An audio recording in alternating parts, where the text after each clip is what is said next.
Hello and welcome back to coding gear. इस वीडियो में मैं आपको बताऊंगा कि हम सी लैंग्वेज में डिसीजन मेकिंग कैसे कर सकते हैं। ये है हमारा एपिसोड 2 डिसीजन मेकिंग, और इसमें हम सी लैंग्वेज के अंदर डिसीजन मेकिंग कैसे करना है इसके बारे में जानेंगे। तो यहाँ पर हम 3 टॉपिक्स कवर करेंगे। पहला है सबसे बेसिक इफ स्टेटमेंट, दूसरा है इफ एल्स स्टेटमेंट, तीसरा फिर होगा हमारा स्विच स्टेटमेंट, और फिर तीसरा हमारा होगा if else if else statement. Okay, तो यहाँ पर हम ये 4 टॉपिक्स जो है वो कवर करने वाले हैं। पहले हम जानते हैं कि सी लैंग्वेज में सबसे इंपॉर्टेंट जो डिसीजन मेकिंग के लिए सबसे इंपॉर्टेंट जो सिंबल्स होते हैं उनके बारे में। तो पहला सिंबल होगा, मैं इसे कमेंट में ले लूंगा, ओके मैं बाद में कर लूंगा। तो पहला सिंबल हमारा होता है इक्वल टू। इक्वल टू इसका मतलब सिंपल है, इक्वल्स टू। अब दूसरा जो सिंबल होता है वो है एक्सक्लेमेशन इक्वल टू, और इसका क्या मतलब होता है, नॉट इक्वल टू। ओके, तो पहला है इक्वल्स टू, दूसरा है नॉट इक्वल्स टू, अब तीसरा जो है greater than, less than, greater than. अब चौथा सिंबल हमें ये दोनों को मिक्स करना है, तो पहला होगा लेस देन और इक्वल्स टू, ग्रेटर देन और इक्वल टू, एंड और लास्ट में है लॉजिकल नॉट। अब इनके मैं डिस्क्रिप्शंस लिख लेता हूं पहले, फिर हम वीडियो को आगे बढ़ाएंगे।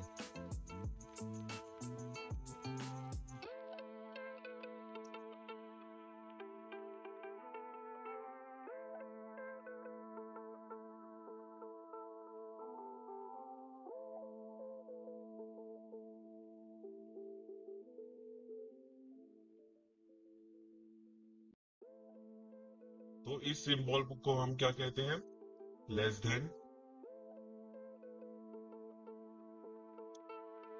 इसे कहते हैं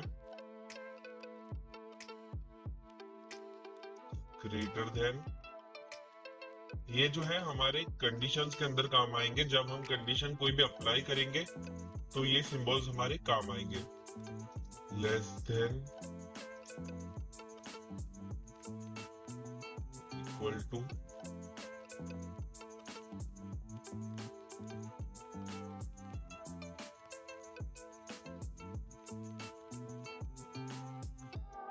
greater than, equal to, and और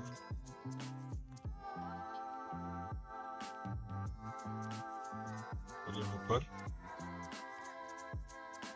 लॉजिकल नॉट। अब ये सिंबल हम यूज कैसे करते हैं, तो पहले अगर मुझे फाइंड करना है कि हमने अगर वेरिएबल लिया, वेरिएबल a इक्वल्स टू 3 और वेरिएबल सपोज हमारा है a इक्वल्स टू 3 और b इक्वल्स टू 4। अब मुझे इन दोनों को अगर कंपेयर करना है कि अगर a इक्वल्स टू b, अगर a और b सेम हुए तो फिर printf सेम नंबर्स। ओके, मतलब a और b अगर सेम हुए तो सेम नंबर्स। इसे हम सी प्रोग्राम में लॉजिकली कैसे लिखेंगे, a double equals to b, क्योंकि a सिंगल इक्वल टू अगर हमने लिखा, अगर हमने यहाँ पर ऐसे लिखा सिंगल इक्वल टू, तो a के अंदर जो वैल्यू है वो b को असाइन हो जाएगी, इसलिए डबल इक्वल्स टू यूज होगा। और अगर मुझे ये लिखना है कि अगर मुझे ये चेक करना है कि a और b सेम नहीं है, तो हम नॉट यूज करेंगे। If a not equals to b, तो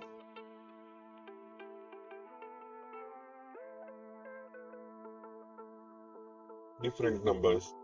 ओके, ये इतना हमें लॉजिक क्लियर रखना है। और अगर सपोज अब मुझे चेक करना है कि ए नॉट इक्वल टू बी, और ये एक मेरी कंडीशन हो गई, और दूसरी कंडीशन क्या होनी चाहिए कि ए शुड बी ग्रेटर देन 2, मतलब ए की वैल्यू जो है 2 से बड़ी होनी चाहिए, 2 से बड़ी होनी चाहिए। तो मैं क्या करूंगा, एंड सिंबल का यूज होगा यहाँ पर, ए शुड बी ग्रेटर देन 2। या फिर मुझे देखना है कि या तो भाई ए और B, A is not equal to B होगी, या फिर A is not equal to 2 होगा। तो हम क्या करेंगे, A is not equal to 2, तो यहाँ पर और कंडीशन यूज होगी और। ओके, ये जो लॉजिक्स है हमें सिर्फ अभी ये सारे ऊपर के जो सिंबल्स है,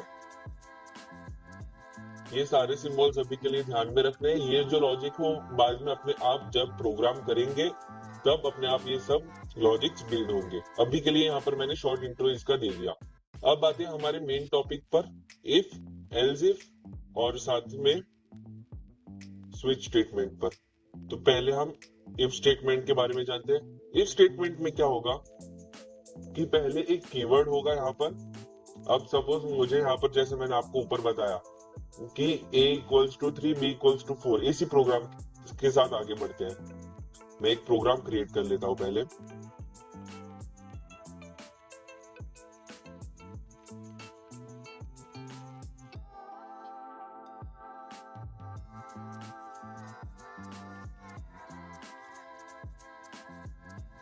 void main ब्रैकेट स्टार्ट, पहले क्लियर स्क्रीन फंक्शन यूज होगा, उसके बाद वेरिएबल हम डिक्लेयर करते हैं integer a equals to 3, b equals to 4। Okay, अब मुझे चेक करना है कि a और b की वैल्यू सेम है कि नहीं। तो इसे हम प्रोग्राम वाइज कैसे, क्योंकि मैं तो ऐसे ही बता सकता हूँ कि a equal to 3, b equal to 4, तो a और b की वैल्यू सेम नहीं है, b ग्रेटर है। ये तो मैं ऐसे ही बता सकता हूँ। पर अगर मुझे ये कंप्यूटर से कराना है, क्योंकि बार बार तो मैं ये एग्जीक्यूट नहीं करूंगा अपने आप से, मैं नहीं बोलूंगा या फिर अपने आप से मैं सेव नहीं करूंगा, ये ऑटोमेटिक कंप्यूटर सेव करेगा। तो इसके लिए हम क्या प्रोग्राम लिखेंगे, इफ स्टेटमेंट का यहाँ पर यूज होगा।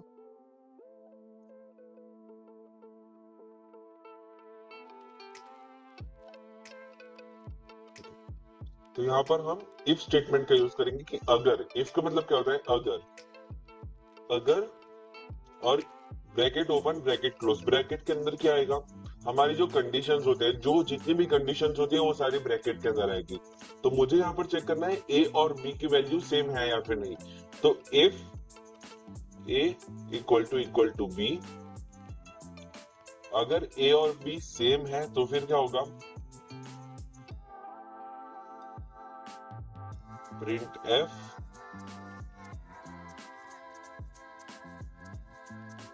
Numbers are equal. ओके, यहां पर ये प्रिंट एफ हो जाएगा। अब इसे मैं आपको रन करके बताता हूं। देखिए यहाँ पर कुछ नहीं बताएगा, क्यों, क्योंकि मैंने एल्स कंडीशन तो डाली ही नहीं यहाँ पर। तो अगर मैं यहाँ पर साथ में एल्स कंडीशन एक डाल देता हूं कि अगर ए और बी इक्वल है तो फिर ये प्रिंट होगा, पर ए और बी अगर इक्वल नहीं है तो फिर क्या होगा, तो else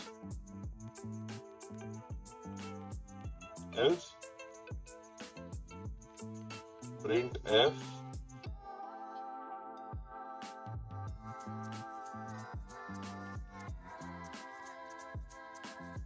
numbers are not equal। अब इसे रन करते हैं, मेक 5। ओके, यहाँ पर हमें क्लियर स्क्रीन का फंक्शन यूज नहीं करना है। अब रन करते हैं। ओके, यहाँ पर एक स्पेलिंग मिस्टेक भी है, PRINT, प्रिंट एफ। अब रन करता हूँ। देखिए नंबर्स आर नॉट इक्वल। तो यहाँ पर हमारा जो है आउटपुट आ गया। ओके, तो यहाँ पर हमारे कंप्यूटर ने क्या पहले चेक किया कि नंबर ए और बी इक्वल है या फिर नहीं। तो a equals to 3, b equals to 4, numbers are not equal. इसे पता चल गया कि नंबर इक्वल नहीं है, तो फिर इसने क्या किया, एल स्टेटमेंट में टर्मिनेट कर दिया। मतलब ये जो ऊपर की ये 3 लाइंस है, इसे इसने प्रोग्राम ने ऑटोमेटिक टर्मिनेट कर दिया और लास्ट में इस लाइन पे लेके आ गया हमारे प्रोग्राम को कि नंबर्स आर नॉट इक्वल। तो यहाँ पर सेम शो हो गया, नंबर्स आर नॉट इक्वल। अब सेम वे अगर मुझे ये भी चेक करना है कि ए की वैल्यू बी से, ए की वैल्यू 2 से बड़ी है या फिर नहीं, तो मैं यहाँ पर क्या करूंगा, if A is greater then 2, मतलब ए की वैल्यू अगर 2 से बड़ी है तो फिर क्या होगा,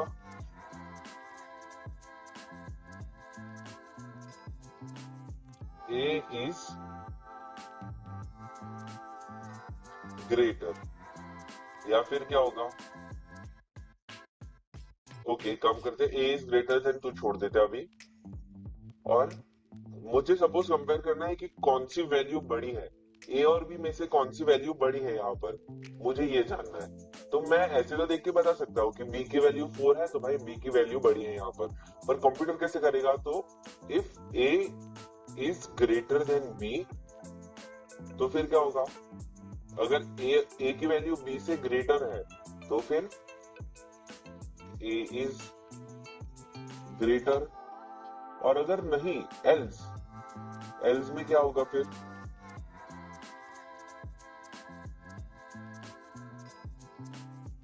बी इज ग्रेटर। तो देखिए अब हमारा आउटपुट क्या आना चाहिए, बी बड़ा है तो फिर बी इज ग्रेटर। अब इसे रन करते हैं, बी इज ग्रेटर और फिर एग्जिट हो गया। बस ये अभी के लिए तो इतना ही था।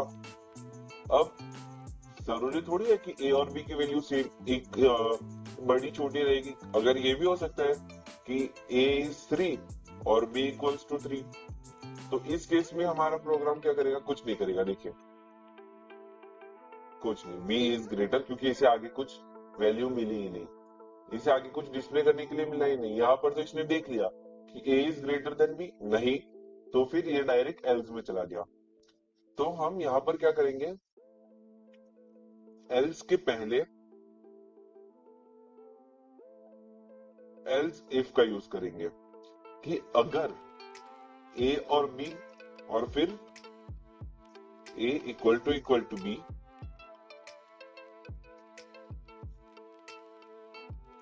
printf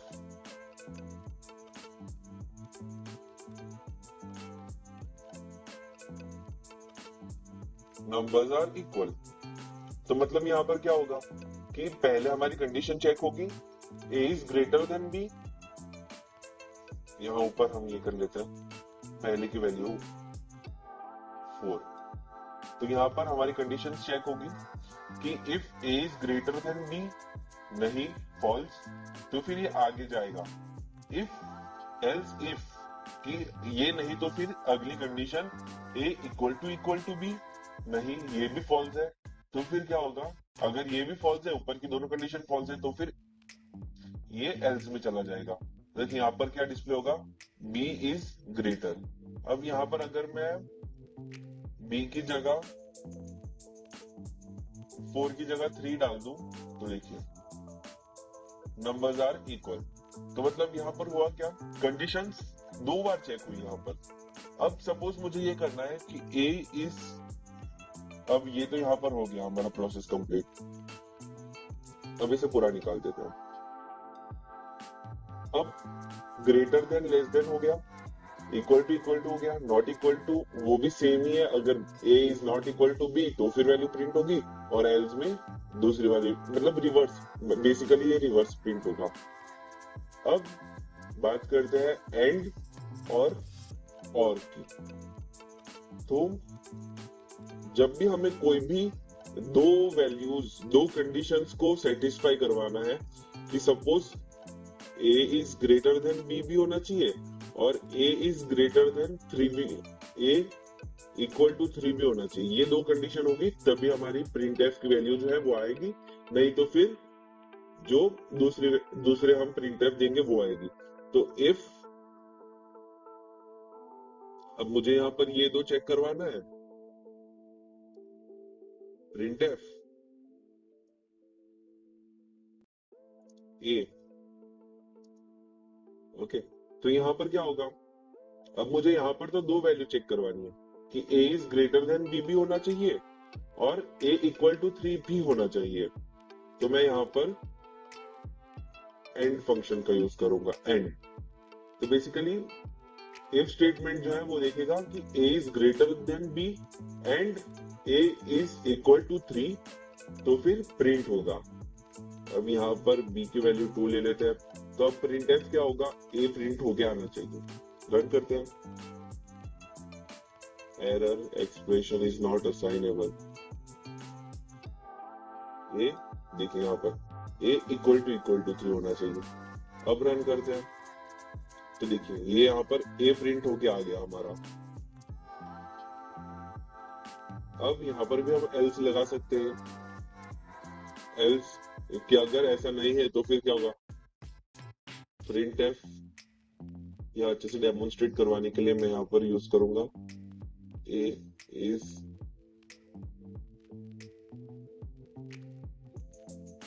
then b and a is equal to 3, और यहाँ पर सेम मैं कॉपी कर लूंगा।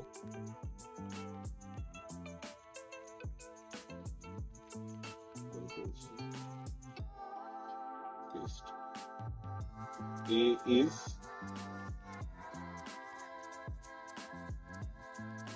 less than B and A is not, और यहाँ पर और डाल देंगे कि दोनों में से कोई अगर एक भी, यहाँ पर दोनों में से कोई अगर एक भी कंडीशन सेटिस्फाई नहीं होती, सपोज मैं यहाँ पर B इक्वल टू 4, ओके, तो यहाँ पर हमारी दूसरी कंडीशन जो है वो सेटिस्फाई हो जाएगी कि a इक्वल टू 3, वो तो सेटिस्फाई हो जाएगी क्योंकि a की वैल्यू 3 है, पर पहली कंडीशन है वो सेटिस्फाई नहीं होगी। तो फिर क्या आएगा, a is less than b और a is not equal to 3। अब रन करते हैं, देखिए a is less than b, ये हो सकता है वे, या फिर a is not equal to 3। तो हमारा रीजन क्या है कि a is less than b। अब यहां हम करते हैं एक और प्रोग्राम। अब स्कैनफ फंक्शन यूज करेंगे हम, अब यूजर से हम वैल्यूज लेंगे, ओके, a कॉमा b, यहाँ पर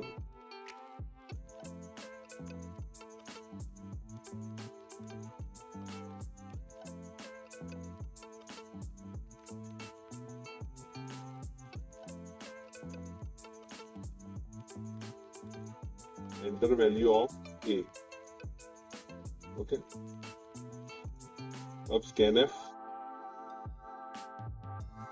सेम लास्ट वीडियो में जैसे हमने किया था, %d comma and address of a। अब a की वैल्यू यहाँ पर यूजर इनपुट करेगा, सेम वे हमें b की भी वैल्यू चाहिए, तो यहाँ फिर से एंटर वैल्यू ऑफ b और यहाँ पर एंड b एंड b। अब यहाँ पर कंडीशन जो है हमें चेक करनी है, if a equal to b, अगर a और b की वैल्यू सेम है तो फिर क्या होगा,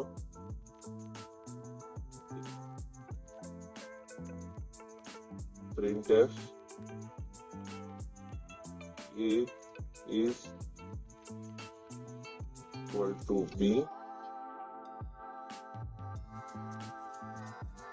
ओके, और फिर else printf a is double inverted comma में a is not equal to B, semicolon से ब्रेक। अब रन करते हैं प्रोग्राम को।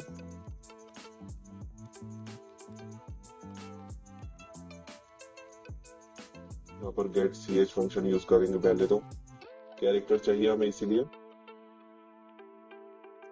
Gate ch।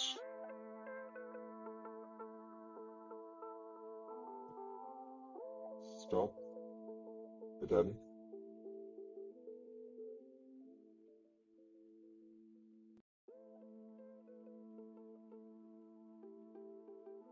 Okay, enter value of A. तो ए की वैल्यू सपोज हम दे देंगे 4, वैल्यू ऑफ बी सेम 4 ही दे देंगे, तो a is equal to B. अब फिर से हम रन करते हैं इस कोड को। Enter value of a। अब सपोज a की वैल्यू 3 है, b की वैल्यू 5 है, तो a is not equal to b हो गया। तो यहाँ पर ये जो है हमारा इतना कोड कंप्लीट हो गया। इफ हमने यहाँ पर इतनी देर में क्या कवर किया, इफ, एल्स इफ और एल्स। अब नेक्स्ट टॉपिक पे आते हैं, switch statement. Switch statement basically क्यों यूज होता है, कंडीशंस बार बार चेक करने के लिए और एक मेन्यू ड्रिवन प्रोग्राम बनाने के लिए। तो अब सपोज ये है मेरे पास एक ही वेरिएबल ए, और मुझे ए के लिए स्पेसिफिक टास्क डिसाइड करना है कि सपोज अगर यूजर ने 1 एंटर किया, अगर ए की वैल्यू 1 है तो फिर क्या होगा कि ए के अंदर प्रिंट होगा वैल्यू इज 1। ए की वैल्यू अगर यूजर 2 डालता है तो फिर क्या होगा, वैल्यू इज 2। ए के अंदर यूजर वैल्यू 3 डालता है तो फिर वैल्यू इज 3। ऐसे करके हम 5 वैल्यू, 10 वैल्यू, जितनी चाहिए आपको उतनी वैल्यू तक हम जा सकते हैं स्विच स्टेटमेंट की मदद से।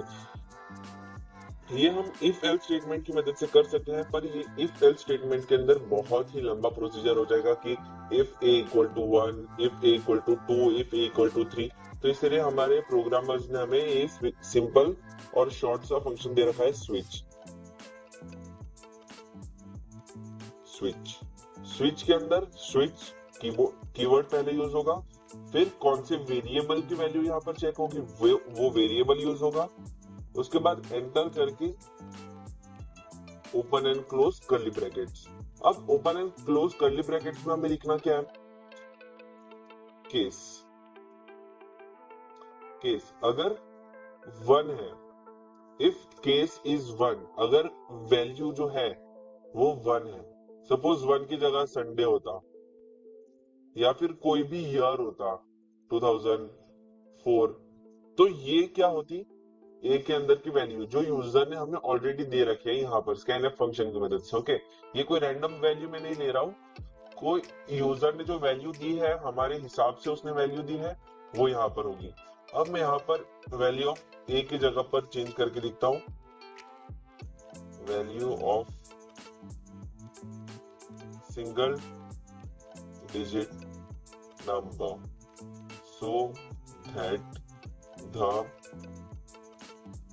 number in words can be printed। Okay, अब यहाँ पर हम नंबर इन वर्ड कन्वर्ट करेंगे। तो अगर यूजर ने 1 एंटर किया तो फिर क्या होगा, printf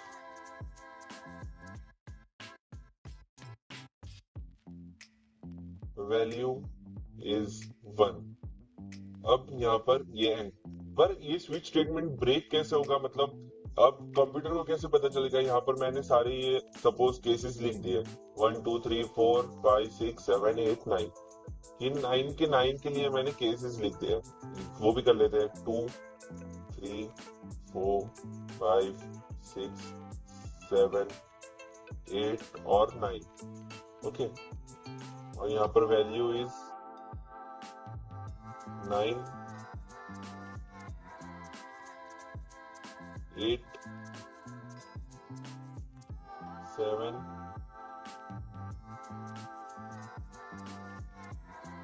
6 5 4 3 2 और लास्ट में होगा 1। तो अब यहाँ पर स्विच स्टेटमेंट एक्चुअली करेगा क्या कि हर एक वैल्यू को ये चेंज करेगा, मतलब हर एक वैल्यू को ये चेक करेगा कि ए के अंदर कितनी वैल्यू है।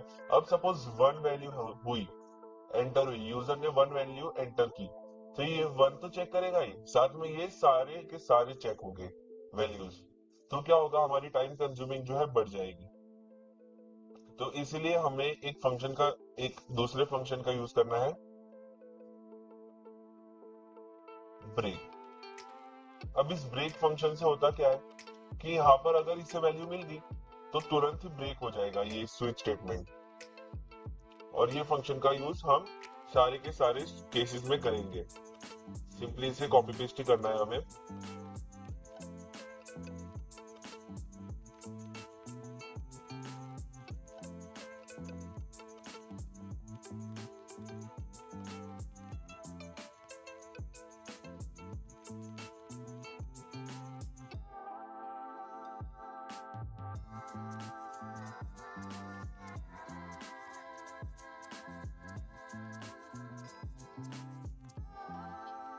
ओके, यहाँ पर ये हमारा स्विच स्टेटमेंट कंप्लीट हो गया, पर ये पूरी तरह से कंप्लीट नहीं हुआ है। अगर सपोज हमने यूजर को ऑर्डर दिया कि सिंगल डिजिट एंटर करना है, यहाँ पर सिंगल डिजिट का हमने ऑर्डर दे दिया यूजर को, पर अगर यूजर को फिर भी समझ नहीं आया, उसने डबल ट्रिपल डिजिट का नंबर सपोज अगर डाल दिया 111 या फिर 213 ऐसा कोई नंबर डाल दिया, या फिर सपोज 21 ही डाल दिया या 10 ही डाल दिया, तो हमारी स्विच स्टेटमेंट के अंदर वैल्यू चेक नहीं होगी। तो फिर हमें क्या करना है, यहाँ पर एंटर टैब और वैल्यू देनी है डिफॉल्ट, और डिफॉल्ट के अंदर क्या होगा, प्रिंट एफ हमारा message please enter single value, और यहाँ पर नीचे ब्रेक। अब मैं आपको इसे रन करके दिखाता हूं।